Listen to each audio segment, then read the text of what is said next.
मैं welcome vision लोग। आज हम स्टार्ट करने वाले हैं presiding officer in state legislature.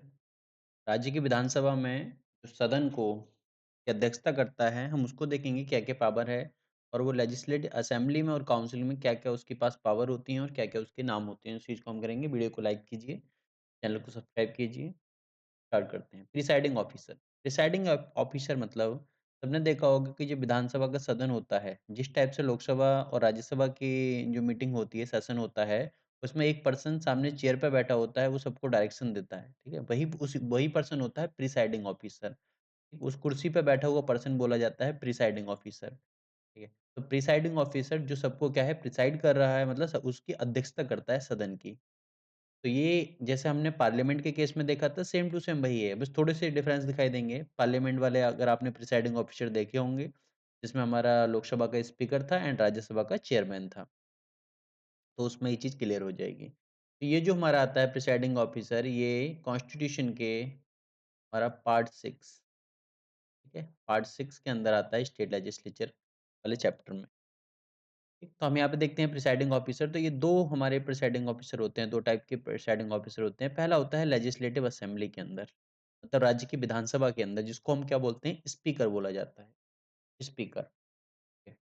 और लेजिस्लेटिव और दूसरा हमारा होता है डिप्टी स्पीकर, मतलब स्पीकर की अब्सेंस में क्या है, डिप्टी स्पीकर वर्क कर सकता है।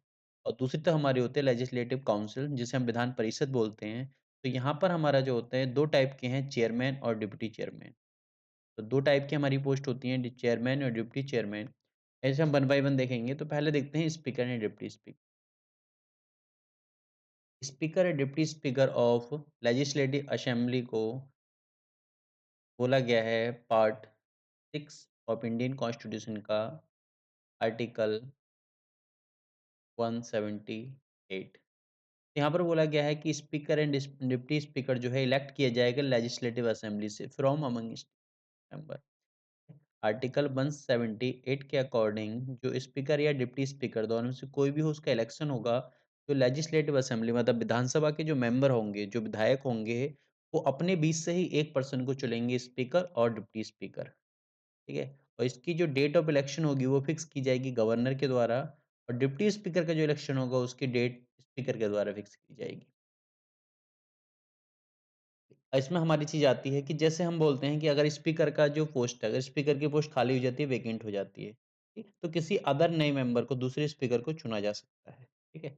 और ये जो पर्सन है, जो स्पीकर डिप्टी स्पीकर, जब तक अपने पद पर रह सकता है, जब तक असेंबली की जो लाइफ है, मतलब जब तक असेंबली का कार्यकाल है, तब तक वो अपने पद पर रह सकता है। अब देखते हैं ऑफिस क्या है, ठीक है? Office of speaker and deputy speaker fall vacant. अब कंडीशन क्या-क्या होती है कि जो ऑफिस ऑफ स्पीकर और डिप्टी स्पीकर क्या है, खाली हो जाता है। उसकी हमारी कंडीशन आती है, अगर उस पर्सन की, जैसे इसमें बताया गया है आर्टिकल 179 में बताया गया है कि अगर उस पर्सन की मेंबरशिप ही सीज़ हो जाती है, मतलब जो पार्लियामेंट उसका लेजिस्लेटिव असेंबली का जो मेंबर बनने का जो उसका राइट था, उसकी मेंबरशिप ही खत्म हो जाती है, किसी भी वजह से इलेक्शन वॉइड हो गया या फिर उसकी कोर्ट ने कैंसल, कोई भी रीज़न हो सकता है हमारी। ठीक है? मतलब मेंबर ऑफ लेजिस्लेटिव असेंबली ही वो पर्सन नहीं रहे, तब क्या होगा? अगर वो पर्सन स्पीकर है या डिप्टी स्पीकर है, तो क्या होगा? वो डिप्टी के स्पीकर या स्पीकर का पद भी खाली कर देगा। अगली चीज़ आती है रिज़ाइन दे सकता है वो। रिज़ाइन दे सकता है राइटिंग में, ठीक है? तो जो रिज़ाइन देगा वो देगा डिप्टी स्पीकर को। अगर स्पीकर को रिज़ाइन देना है तो वो डिप्टी स्पीकर को देगा, और अगर डिप्टी स्पीकर को रिज़ाइन देना है तो वो स्पीकर को देगा। मतलब वाइस वर्सा है, दोनों एक-दूसरे को रिज़ाइन देते हैं आपस में। अगली चीज़ आती है, उसको हटाया जा सकता है, मतलब उसको रिमूव किया जा सकता है। अब रिमूव करने का क्या है, उसको रिमूव कर सकती है बाय रिज़ॉल्यूशन। एक रिज़ॉल्यूशन लाके हाउस में, ठीक है, या फिर सदन में उसको रिमूव किया जा सकता है। उस पर्सन को हटाया जा सकता है अपने पद से, स्पीकर या डिप्टी स्पीकर को। ये 3 कंडीशन है, जिस कंडीशन की वज़ह से क्या होगा, हमारा स्पीकर या डिप्टी स्पीकर का जो ऑफिस है वो खाली हो जाता है। लेकिन हम देखते हैं कि अगर रिज़ॉल्यूशन लेके आया गया है उसे हटाने का, तो रिज़ॉल्यूशन के लिए कंडीशन मेंशन की गई है कि अगर रिज़ॉल्यूशन कोई आया है, तो रिज़ॉल्यूशन के टाइम पर, ठीक है? जब रिज़ॉल्यूशन देना है तो कम से कम 14 दिन का एडवांस नोटिस देना पड़ेगा, और उस रिज़ॉल्यूशन को पास जब ही माना जाएगा जब majority of all then member of assembly उसको पास कर देंगे। उस टाइम जो असेंबली के अंदर मेंबर हैं, वो सब उसको जब पास कर देंगे तब वो रिज़ॉल्यूशन को पास माना जाएगा। तब वो डिप्टी स्पीकर या स्पीकर का जो पोस्ट है वो खाली हो जाएगी।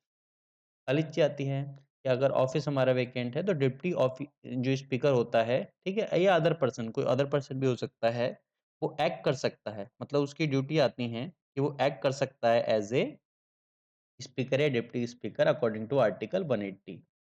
ठीक है? ये बताता है कि यहाँ पर ये वो वर्क कर सकता है। अगली आती है रिज़ॉल्यूशन। जब उसके खिलाफ रिज़ॉल्यूशन लाया जा रहा है स्पीकर या डिप्टी स्पीकर के खिलाफ, तो उसमें क्या-क्या कंडीशन है? तो सबसे पहली कंडीशन आती है कि अकॉर्डिंग टू आर्टिकल 181 बताता है कि स्पीकर एंड डिप्टी स्पीकर जो उस हाउस की जो सिटिंग है उसको प्रिसाइड नहीं कर सकते। Can not presiding sitting of the house but में प्रेजेंट। वो प्रेजेंट रह सकते हैं एज़ ए नॉर्मल विधायक की तरह वो प्रेजेंट रह सकते हैं हाउस में, लेकिन उसको प्रिसाइड नहीं कर सकते। मतलब वो चेयर पे नहीं बैठ सकते। जो चेयर उसके अध्यक्ष की चेयर होती है उस पे नहीं बैठ सकते। उस पे कोई और पर्सन ही बैठेगा। ठीक है? अगर स्पीकर के खिलाफ चल रहा है रिज़ॉल्यूशन हटाने का तो डिप्टी स्पीकर बैठ सकता है। अगर डिप्टी स्पीकर के खिलाफ चल रहा है तो स्पीकर बैठ सकता है। अगर ये दोनों ही के खिलाफ चल रहा है तो कोई तीसरा पर्सन बैठ सकता है। ठीक है? गवर्नर उसको डिसाइड कर सकता है कौन पर्सन रहेगा। अगली चीज़ आती है कि जिस टाइम में उसको रिज़ॉल्यूशन प्रोसेस रिमूवल प्रोसेस चल रहा है उसको, उस टाइम वो पर्सन ठीक है, बोल सकता है speak and take part in proceeding. उस टाइम में वो पार्ट ले सकता है उसमें, जो हमारी प्रोसीडिंग चल रही है, बहस चल रही है उसमें। अगली चीज़ आती है हमारी वोट इन फर्स्ट इंस्टेंस। पहले ही उसमें वो वोट कर सकता है, मतलब फर्स्ट इंस्टेंस में वोट कर सकता है। लेकिन अगर वो स्पीकर या डिप्टी स्पीकर की कुर्सी पे बैठा हुआ है, पद पर बैठा हुआ है, तो वो फर्स्ट इंस्टेंस में वोट नहीं कर सकता। ठीक है, फर्स्ट इंस्टेंस में वोट नहीं कर सकता, क्यों? क्योंकि उसका वोट जब ही होगा जब दोनों साइड से जो विपक्ष और पक्ष वाले का जो वोटिंग है वो टाई हो जाएगी, तभी वो पर्सन वोट करेगा, जो स्पीकर डिप्टी के उसमें। लेकिन अगर रिमूवल प्रोसेस चल रहा है, तब वो फर्स्ट इंस्टेंस में ही वोट कर सकता है। अगला पैनल बनाया जाता है एक चेयरपर्सन ऑफ असेंबली का, ठीक है? जिसे स्पीकर नॉमिनेट करता है एक पैनल, ठीक है? जिसके अंदर 10 से ज़्यादा चेयरपर्सन नहीं रह सकते। उस मेंबर के बीच से ही किसी को बनाते हैं, ऐसे वो पर्सन नहीं है, स्पीकर, डिप्टी स्पीकर प्रेज़ेंट नहीं है। तो हाउस को प्रिसाइड कौन करेगा? उस प्रिसाइड करने के लिए एक पैनल बना दिया जाता है, उनके बीच से ही एक पर्सन जो है उनको प्रिसाइड करता है। अगला हम देखते हैं power and duties. Power and duties speaker की हमारी आती हैं कि he does not vote in first instance. ठीक है? अगर फर्स्ट इंस्टेंस में वोट नहीं कर सकता, अगर वो स्पीकर या डिप्टी स्पीकर के पोस्ट पर बैठा हुआ है तब, ठीक है? लेकिन अगर टाई होता है, अगर वोटिंग टाई होती है, बराबर हो जाती है दोनों तरफ से, तो जो स्पीकर है फाइनली अपना वोट देके अपनी उस चीज़ को जो इलेक्शन है उसको अपना प्लस उसकी तरफ, मतलब जो इलेक्शन नहीं, जो जिस पे भी बहस चल रही है, जिस मुद्दे पर भी बहस चल रही है, उस मुद्दे को बहस को अपना करके उसके पक्ष में वोट डाल देगा या उसके विपक्ष में वोट डाल देगा, ठीक है? जिस पक्ष में वोट जाएगा, वो पक्ष उसमें जीत जाएगा। इस टाइप से हमारा जो वोटिंग इसकी रहती है स्पीकर की। अगला चीज़, स्पीकर का काम रहता है वही जो हमने लोकसभा के स्पीकर के टाइम पे देखा था, ठीक है? डेकोरम मेंटेन करना, मेंटेन ऑर्डर, असेंबली वगैरह इस सब को करना। इसके अलावा उस हाउस के अंदर जो फाइनल इंटरप्रेटर होता है प्रोविज़न ऑफ कॉन्स्टिट्यूशन, ठीक है? तो इंटरप्रिटेशन का काम होता है इसका, इंटरप्रेट करता है इसको जो कॉन्स्टिट्यूशन के प्रोविज़न होते हैं और जो असेंबली के जो rule of procedure of assembly चलेंगे, उनको फाइनल इंटरप्रिटेशन करने का काम भी किसका होता है? स्पीकर का। वो जो असेंबली को अडजर्न कर सकता है या सस्पेंड कर सकता है मीटिंग, अगर इन अब्सेंस ऑफ क्वोरम। अगर क्वोरम हमारा अब्सेंट है, मतलब कि जो टोटल हाउस के 1/10 मेंबर भी अगर प्रेजेंट नहीं है, तब क्या हो सकता है हमारे उस चीज़ को अब्सेंट उस चीज़ को एडजर्न कर देगा, मीटिंग को या सस्पेंड कर देगा।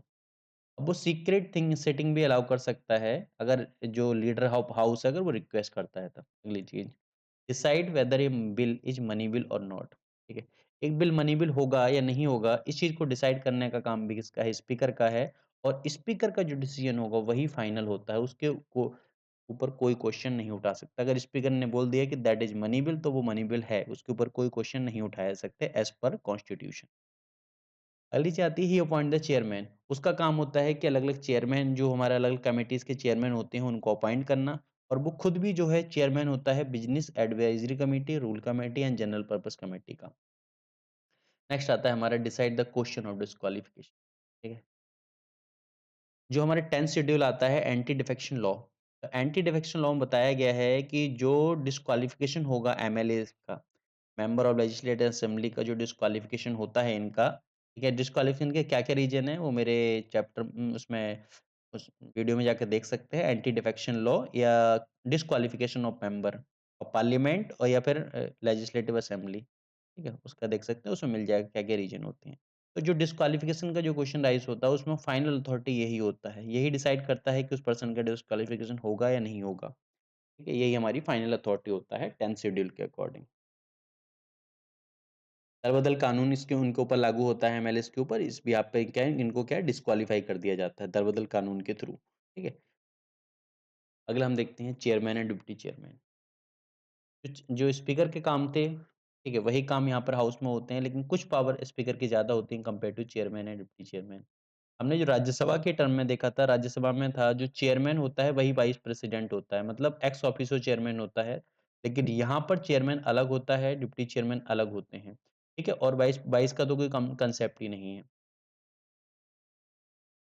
यहाँ पर बताया गया है चेयरमैन और डिप्टी चेयरमैन के बारे में।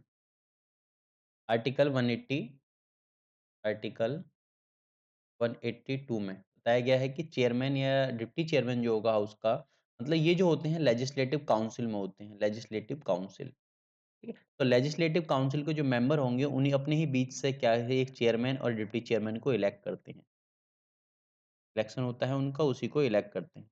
इसके अलावा हम देखते हैं कि अगर office of chairman and deputy chairman fall vacant if condition क्या होती है अगर उनकी मेंबर ऑफ लेजिस्लेटिव काउंसिल, ठीक है, वही मेंबरशिप उनकी सीज हो जाती है तब क्या होगा हमारा वो खाली हो जाएगा पद। रिज़ाइन अगर रिज़ाइन कर देते हैं चेयरमैन रिज़ाइन करेगा डिप्टी चेयरमैन को, डिप्टी चेयरमैन रिज़ाइन करेगा चेयरमैन को। तब उनकी जो ऑफिस है वो खाली हो जाएगा। इसके अलावा ये उनको हटा दिया जाता है रिज़ॉल्यूशन लाके। रिज़ॉल्यूशन के लिए कंडीशन वही आती है रिज़ॉल्यूशन के लिए कंडीशन वही आती है, आर्टिकल 183 में मेंशन की गई है, बताया गया है इसमें, रिज़ॉल्यूशन से उसको हटाया जा सकता है। रिज़ॉल्यूशन कंडीशन वही है जो स्पीकर की थी। यहाँ पर 14 दिन का नोटिस देना पड़ेगा, उसको मेजॉरिटी से पास कराना पड़ेगा, तभी उसको हटाया जा सकता है। ठीक। अगर हटा दिया जाता है, ऑफिस ऑफ चेयरमैन वैकेंट हो जाता है, तो चेयरमैन या इसके अलावा कोई अदर पर्सन ड्यूटी परफ़ॉर्म करेगा। ठीक है? According to article 184। अगर हम देखते हैं कि जब रिज़ॉल्यूशन कोई पास हो रहा है मतलब रिज़ॉल्यूशन अगर कंसिडरेशन कंसिडरेशन ऑफ हाउस के अंडर आ गया है हमारा, ठीक है? और बहस चल रही है उस पे तो क्या होगा उस टाइम में चेयरमैन या डिप्टी चेयरमैन जिसके खिलाफ भी हमारा रिज़ॉल्यूशन आया है वो प्रिसाइड नहीं कर सकता मतलब वो हाउस को प्रिसाइड नहीं कर सकता अकॉर्डिंग टू आर्टिकल 185, ठीक है? लेकिन वो प्रेज़ेंट रह सकता है, बोल सकता है, प्रोसीडिंग में हिस्सा ले सकता है उस टाइम में, ठीक है? इसके अलावा वोट भी कर सकता है फर्स्ट इंस्टेंस में। अगला हम देखते हैं पावर एंड ड्यूटीज़। तो वही इसकी पावर ड्यूटी चेयरमैन की आती है, जो स्पीकर की थी वो फर्स्ट इंस्टेंस में वोट नहीं करता है। जब टाई का मैटर आता है तभी वोट करता है। ठीक है? इसका काम जो डेकोरम मेंटेन करना, ऑर्डर मेंटेन करना यही है इसका। उस हाउस के अंदर मतलब सदन के अंदर जो फाइनल इंटरप्रेटर होता है ये, ठीक है? इसके अलावा जो adjourn the council and suspend the meeting कर सकता है, अगर क्वोरम हमारा पूरा नहीं है, सीक्रेट मीटिंग अलाउ कर सकता है। चेयरमैन जो होता है वो कमिटी वगैरह जितनी भी होती हैं, उनका जो चेयरमैन है वो उसे अपॉइंट करता है। इसके अलावा जो डिस्क्वालिफ़िकेशन का जो क्वेश्चन होगा, मतलब दल-बदल कानून, एंटी डिफेक्शन लॉ के थ्रू जो एमएलसी होंगे, ठीक है? अंडर 10th शेड्यूल, ठीक है? इनका जो फाइनल जो डिसीज़न है वो इसका स्पीकर वो चेयरमैन का ही होगा हाउस के अंदर। तो ये हमारे पावर एंड ड्यूटीज़ थी चेयरमैन की। ये सारी जो चेयरमैन की पावर ड्यूटीज़ हैं, स्पीकर की पावर ड्यूटीज़ उसको मैंने ज़्यादा डिटेल में ऑलरेडी पार्लियामेंट के चैप्टर में ऑलरेडी डिस्कस कर चुका हूँ, तो उसमें आप जाके देख सकते हैं। वीडियो को लाइक कीजिए, चैनल को सब्सक्राइब कीजिए। Thank you. Thank you everyone.